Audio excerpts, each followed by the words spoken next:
So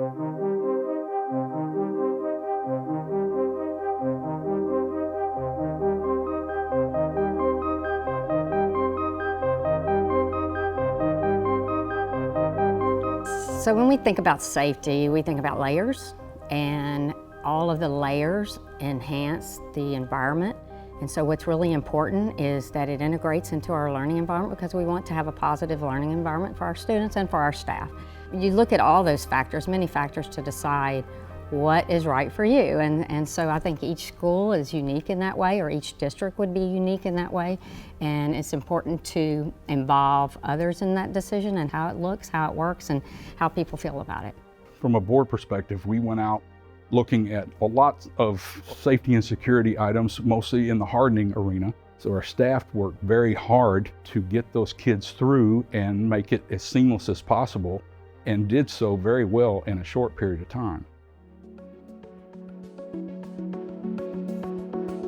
We communicate with digital newsletters.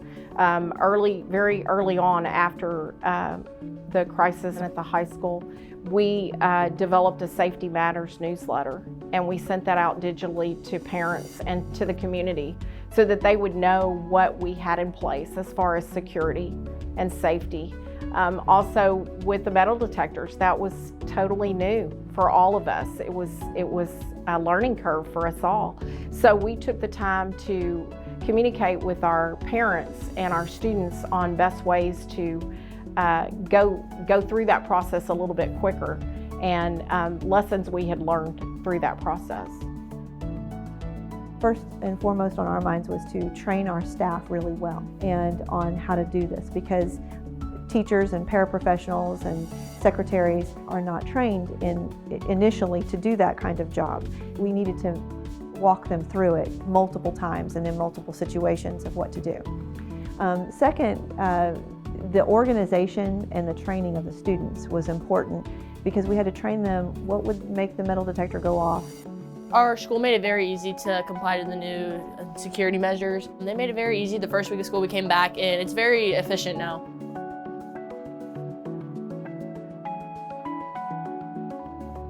We have officers physically present at every school campus at all times. At the high school, we have a secure vestibule at the front of the building where the car riders arrive, reinforced with bullet-resistant glass, and there's several walk-through metal detectors there. We have 3 simultaneous stations at the high school, one for car drop-offs, one for the student drivers, and one at the rear of the building where the buses drop off. We can show very quickly that within a 20-minute time frame in 3 open locations of metal detectors that we can get over 1,400 students through those metal detectors. Junior high pretty much mirrors the process, and at the elementary schools we don't screen the students, just visitors to campus. When a student or staff member or a visitor walks into the campus, they're instructed to take off all the metal items on their person, including inside their bag. And we'll instruct them to put it inside a bin, similar to this, and then walk through the metal detector. And so after they've done that and they walk through, if they still have something on them, of course, it will go off again. So we'll instruct them to come back, search their body again, remove any metal items that might be on their person, stick them into the bin, and then attempt it again. And we'll keep doing that until the person passes. If they continue to walk through and they fail, then we'll go to the bag and we'll start searching the bag ourselves. But it's preferred that they remove the items themselves and then stick it in this bin right here. Usually on the first couple attempts, they locate the item, but just in case they don't, we use a wand similar to this, and there's a couple options.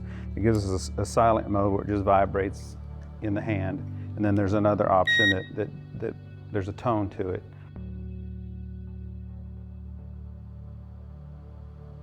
We try to encourage the students to have metal detector ready backpacks, and that all the metal objects are removed. And the key is to pass those to the side for inspection and to be able to walk through the metal detector with their backpacks to speed up the process and get them in the school without causing a backup of the line. Having staff members check bags takes an enormous amount of time. So what we want to do is make sure that students can go through very quickly. And the student actually wants to do that as well. They do not want to get stopped by the metal detector. They do not want their things to have to be reviewed or looked through. The best thing to do is to kind of outline what that ideal backpack is, show them things like binders that don't have metal in them so that they can choose to purchase those or to choose a backpack that doesn't have a lot of metal on it so that they're just, walking through very quickly. And I think that's what's made it so efficient. So you just take every metal out of your backpack, but knowing that, I got plastic rings and stuff, so I just have to take my phone and keys out, and within seconds I'm through the metal detectors. I personally have never been late to class because of that. It's very efficient. Small metal items can pass through the metal detector, and the student will figure that out by trial and error at the beginning of the year.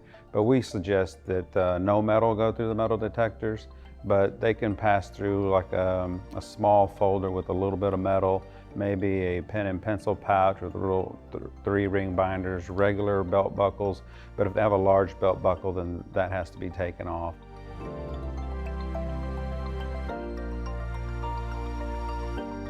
So basically how it works is when a visitor comes in, or student or staff, our civilian staff members, they're required to check to see if they have some sort of ID on them, whether it's student or staff. If they don't, then they're considered a visitor. They'll be escorted or directed to the visitor window. At that point, they'll get a visitor badge. Once they get a visitor badge, they'll be directed towards the walk-through metal detector, and then they'll be walked through the metal detector. And then at that point they pass, it's okay. If not, then we keep trying. If they got bags on them, preferably, the best method is to come through the metal detector with their bag. If they fail, then we have them take out the items that need to be taken out and then try again.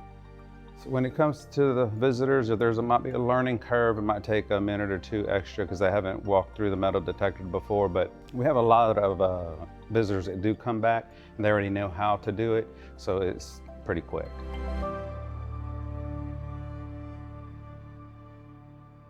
So here at our district, we have a policy that any student that leaves the campus, they have to go through the metal detector once they re-enter the school. Since you're going to have students travel to a field house or out to a baseball field to practice, or a soccer field, your band needs to go outside on their practice fields.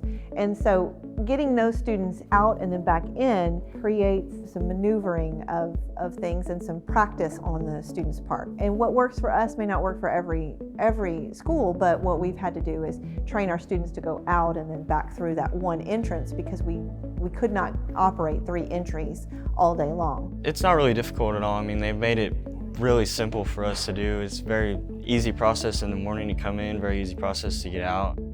Probably 2 minutes to get a whole team through those metal detectors when we come in, so it's really, really efficient. So basically our security system is like a multi-layered security system consisting of visitors management system, ID system, student and staff, also door alarms, metal detectors, video surveillance, police officers, visual on campus. I think the whole security system in totality, the whole multi-layered, I think there's not one piece of equipment that's a be-all, end-all. It's everything put together. It's hurdles, if you will. If someone wants to break the security, they have to go over all these hurdles. So as many as you can put into place, make it more difficult, I think the better. If someone knows that you have metal detector, whether it's a metal detector or any type of security system, if they know you have it, they're going to think about that.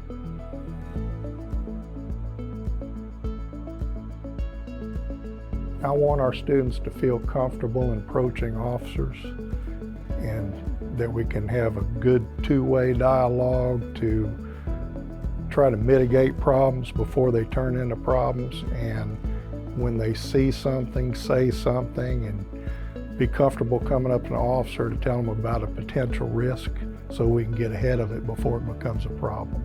And also to utilize our anonymous tip platform that we have. There's different students that come up with different officers, and they establish that relationship, that rapport, And that does help because we do receive information that way, and we do pass on even stuff that we want them to know. And we pass it on, and word of mouth it gets out. So I think it's a good thing.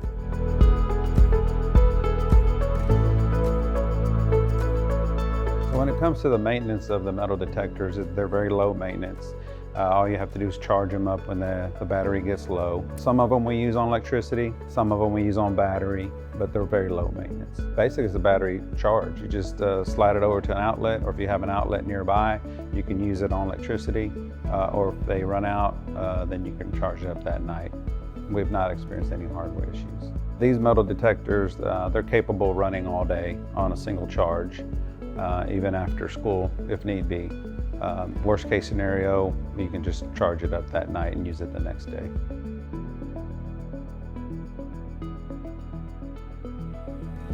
I would say to comply with the new safety procedures, it's very easy, and I know we coped with it very well. Me and the other students, I think we know we have to go through it every day, so we've adapted pretty well.